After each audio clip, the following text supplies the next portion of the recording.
So, hello guys! Good morning everyone! Oo nga po pala. Hindi ko pa pala na ipapakita sa inyo kung paano po ba ginagamit itong BTTX pang exercise natin. So, ito guys.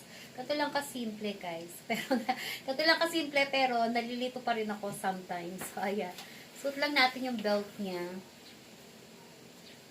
Diba? May pagliit pa. Tapos, make it sure na, ay, baliktad. Yun na nga ba sinabi ko. Ayan guys, so, pag ganito siya, ayan. Tapos, ganyan lang natin siya. Then, pasok ko natin ulit yung isa. Hindi siya pantay. Saka na natin pantayin. Nakaganyan na. Ayan, pwede siyang pag ano, pero pwede rin siyang, mas maganda yung proper. Nakaganyan siya guys. Then, ayan. Tapos, you need to so, ayan guys, after po natin siyang ipit, diba kanina dun tayo sa, halimbawa, napupunta tayo sa upper, sa lower, so tapos tayo sa upper, let's go to the lower naman, and then, eto siya guys, i-continue ko kasi yung 15 minutes, diba, kanina natapos na ako, then papakita ko na rin sa inyo, show it kung paano po ba to ginagamit. So, ayan na nga, pag naisuot na po natin ng ayos ng pantay, yan guys, so meron siyang pandikit dyan, tapos, press nyo lang yung button. Ayan, meron siyang P1, ibig sabihin palakas ng palakas. And iba-ibang klase din, meron mga ano ba yun? Tinatawag nila pang crunches, ganyan, iba-iba siya. May P2, P3, P4, hanggang sa pinakamalakas po niya.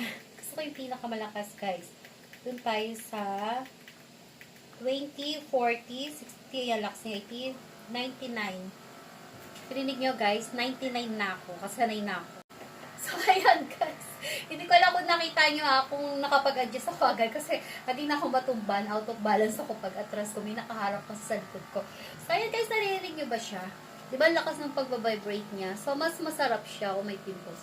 Mas masarap siya pag mas malakas. Tsaka isa pa, sabi kong effective siya kasi once na inilagay ko na siya guys, pinagpapawisan talaga ako. Lumalabas yung pawis ko guys. At saka napapansin ko pati talaga na nakaka-shape siya. So, ngayon, huwag niyo mo nang hanapin yung shape ng body ko, kasi sobrang tako ko, sobrang tumaba ko. Kaya nga, I use BTT para bumalik sa dati, diba? Ayan. So, ayan, guys. So, para sa akin, rate ko siya ng 1 to 10. 9 siya sa akin, or 100. Pwede rin 100. Pwede rin 10. Ayan. Kasi ano pala, sobrang sarap niya talagang gamitin. Ayan, ayan guys, narinig naman natin yung sounds niya. O, diba? Ayun, Pinakamalakas kasi yan. Sanay na kasi ako, guys. Nung pisang tatakot ako, pero nung tumagal, sanay na ako. Ayan, guys. Sumasabit kasi siya, bumababa, kaya tumutunog lang ng ganun. Sobrang lakas siya, guys, yan.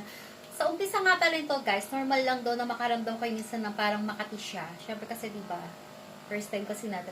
Parang makati siya, guys. Tapos, after na mawawala na yung kati niya, talagang hahanap-hanapin nyo na. Ayan, guys, habang nagbabibrate siya, guys, tumutulo talaga yung pawis ko. Natulo yung pawis ko. Ramdam na ramdam ko siya. Ayan, pinagpapawisan talaga ako. Kaya, advice, guys, pag gumamit kayo nito, kailangan continue. Huwag putol-putol. Everyday, pwedeng 15 minutes sa umaga, 15 minutes sa hapon. Or ako naman ginagawa ko, 15 minutes. So, ayan guys. Thank you for watching. See you on my next update po dito sa aking BTT.